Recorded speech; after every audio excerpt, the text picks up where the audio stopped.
Hello, my friends. Today, we're going to be talking about who I think should be in the next Justice League movie. And to be clear, I am talking about a live-action film. We all know they're going to make another one. Eventually, that is. Anyway, we all know that last one sucked more balls than Pac-Man. But that's besides the point, because some of the recent films like Wonder Woman and Shazam were actually pretty good. So that gives me hope that they can turn things around and actually make a good Justice League film in live action. And why do I keep emphasizing live action? Because there are plenty of great animated DC films. If you haven't seen any of them, I suggest you try them out. And quite frankly, the people who directed those animated features are probably the ones who should be in charge of the next live action film. Because when you watch those animated films, you get a sense that the people who are working on those films, those animated movies, have a much better sense of who these characters, these superheroes, truly are. Whereas those chuckle fucks who are directing the live-action movies don't fucking know shit.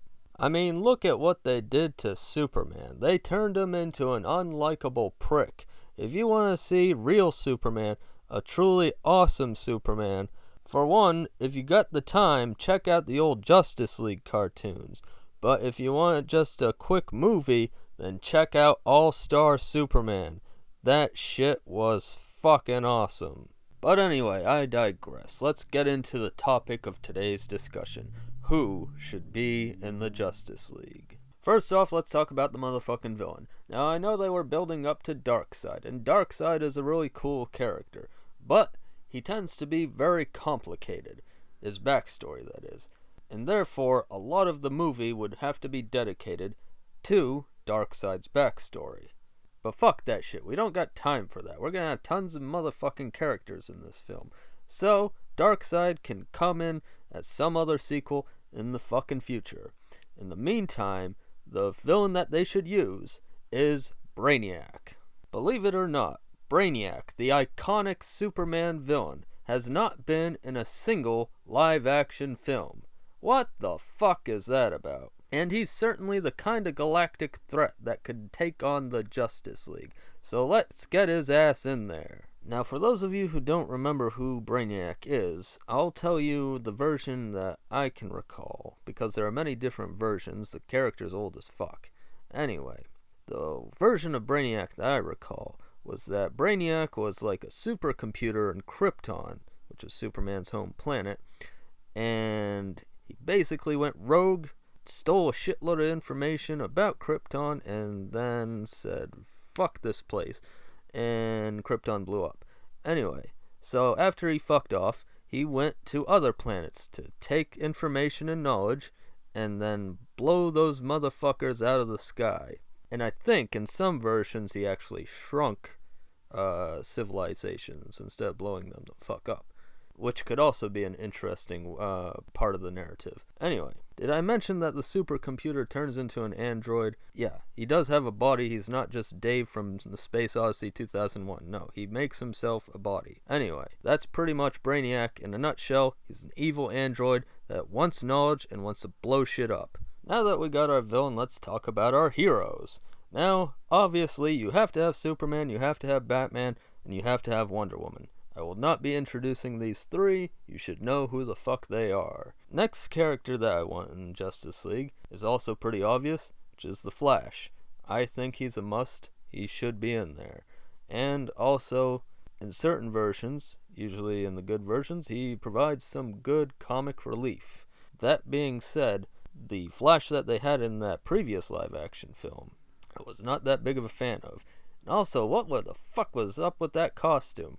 What is that shit? Get rid of that fucking piece of garbage. Give him a real Flash costume. Next up, let's talk Aquaman. Fuck him. Moving on.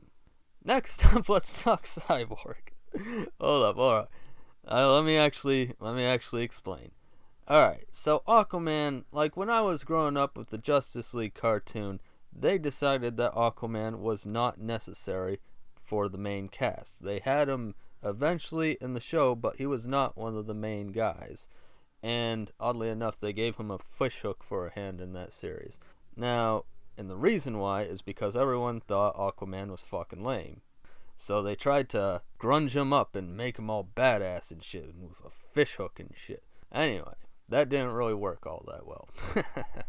I still didn't really give that much of a shit about Aquaman. The newest Aquaman is okay, but again, I don't fucking need him in a Justice League film. And quite frankly, he won't truly shine in a Justice League film unless the writers take the time to set up some kind of watery part of the film. Now, I'm well aware that Aquaman is plenty strong outside of the water, but if you actually want his character to shine and do the kinds of shit that only Aquaman can do, you gotta put him in some underwater scenario of some fucking sort. And that sounds like it'll probably take up more motherfucking time than we have in our film. Alright, now we actually are talking about Cyborg. And I know that last thing about Aquaman was probably controversial. This will probably be controversial as well. I want you to know that as well as growing up with Justice League, I also grew up with Teen Titans. The old Teen Titans cartoon, and not that chibi bullshit they have on TV now. Teen Titans was an awesome show, and Cyborg was one of the great characters in that show. But, listen to that name, Teen Titans. He's a teenager. All of the characters in that show were teenagers. Justice League, in my opinion, should be a place for grown-ass men and women. And also, I just really don't want the Teen Titans group to be broken apart. Keep those 5 together. They're great together. And taking them apart, that's like breaking up a music band or some shit. So don't do it. Now, I understand that the DC movie creators want diversity in their films, and that's great. I want diversity as well. But instead of having Cyborg, instead of having this teenager in there, I propose you put in a grown-ass black man named Mr. Terrific. Just like Cyborg, he is also great with technology, so he's the perfect replacement. And it's worth noting that Mr. Terrific was in a very recent Justice League animated film called Justice League vs. the Fatal Five.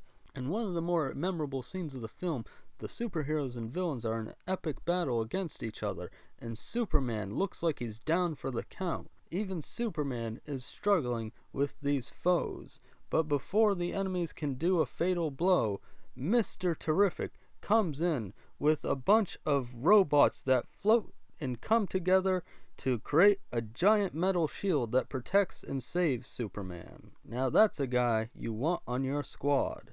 While we're on the topic of diverse characters, let's talk about Martian Manhunter. Now, Martian Manhunter, if you don't know, is a character who is from Mars, and he's very much like Superman, with a couple extra abilities here and there, like he can phase through walls and shit. Anyway, the reason why I bring him up in the context of diversity is that when Martian Manhunter tries to integrate into the human population, he, in fact, morphs himself to look like a human. Now, when I was growing up, the humanoid form that he took was that of a white person. But I noticed in a recent show, what the hell was it? It was one of those CW shows. He turned into a black man.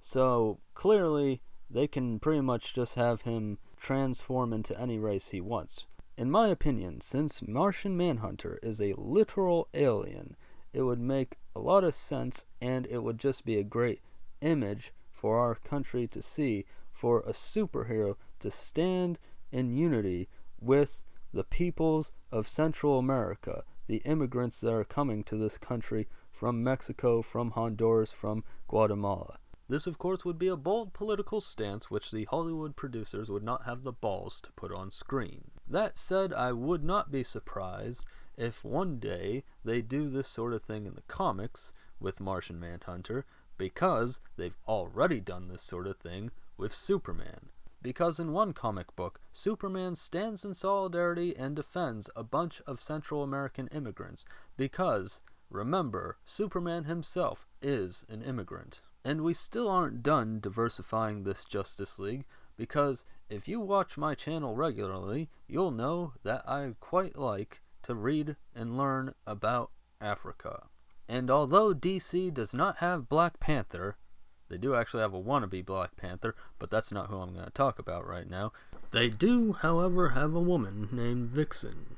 Now, Vixen, I believe I first saw on the show Justice League Unlimited, and she's been in a bunch of other different shows and film since then, animated film. Now, I'm sure some people might think that this is an unusual choice, but remember, this is my list, so she's getting in there.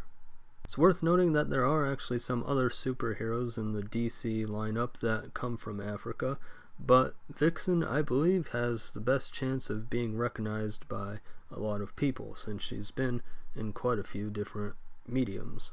It just occurred to me that I forgot to tell you what the fuck her powers are. So, Vixen's powers are kind of like Beast Boys, if you know that character. But she does not transform into animals. What she does instead is she simply gains the powers of animals, and she does that by harnessing the power within her totem, which is around her neck. By the way, since I do study Africa, if DC ever gets around to making a live-action movie for Vixen, or putting Vixen in a live-action Justice League movie, I would say that the people making the film should take a bit more time to research the Akan cultures, because her totem was created by Anansi the spider. Anansi is a very well-known part of Akan folklore. He's a spider. Sometimes he's a Spider-Man. Anyway, I would love to actually see some of the Akan imagery integrated into her costume. For example, they could make her costume look more like kente cloth. They could make her totem look more like an Akan soul washer disc, you know? And perhaps there's more shit I can say about this at a later time. So, who knows? Maybe we'll make a whole video about Vixen one day. And finally, let's reveal the last member of the Justice League, Green Lantern. Green Lantern had to be in there, you know. Green Lantern is awesome, man. Green Lantern has the ability to create anything he wants out of his ring. It's freaking awesome, man. Dude, you gotta love Green Lantern. Anyway, the one problem with Green Lantern is, which one do you choose? There's actually been quite a few Green Lanterns over the years, and for me, I can narrow it down to 3 choices, but I'm not sure which one. Here are my 3 possible Green Lanterns. The first possibility is the one that my dad grew up with, which is Hal Jordan. Hal Jordan, of course, being the classic Green Lantern. The second choice being the version that I grew up with, which would be John Stewart, another great Green Lantern. And the third choice was one I was introduced to recently, and her name is Jessica Cruz. And the reason I'm considering her is because in the movie that I saw with her in it, she was pretty interesting in that she was a superhero that suffered from anxiety. And that's just really neat, you know? That's not something I've seen explored in a superhero film before. So these are the 3 choices of Green Lantern that have been tossing around in my head. And I could continue to sit here on my ass trying to think about who's the best one, but you know what? Fuck it. The point is, there should be a Green Lantern on the Justice League. I just haven't come to a decision on which of the 3 would be the best one. Alrighty, I hope you enjoyed today's video. Please feel free to tell me in the comments who you think should be in the Justice League. And you can also comment whether you agree or disagree with my list, or you could just tell me that you like shorts because they're easy and comfy to wear.